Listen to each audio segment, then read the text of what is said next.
Welcome to Luca is a Billionaire, where the only thing I invest in is your answers. You begin by confirming your carrier supports visual voicemail and call forwarding, because Android needs those services to behave like an iPhone. Next, open the phone app and go straight to the voicemail tab to capture your voicemail number and set or reset a PIN. Once done, make sure your phone has cellular or Wi-Fi access and is charged. Finally, keep a second phone ready for testing so you can place a call and verify voicemail routing immediately.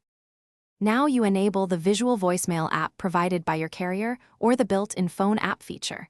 Grant microphone and storage permissions so messages and greetings can be recorded and saved. Then record a concise greeting, state your name and instruction, because listeners respond better to clarity. After that, save the greeting as the default or upload a custom file if supported. Make sure to configure notification sound, vibration, and transcription settings so you receive alerts and readable summaries of messages. Finish by calling your number from another phone to leave a test message.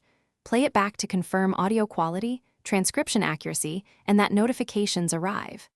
If everything looks good, tweak the greeting or PIN for privacy and confirm call forwarding rules are correct. If you don't get voicemail, try this key troubleshooting tip.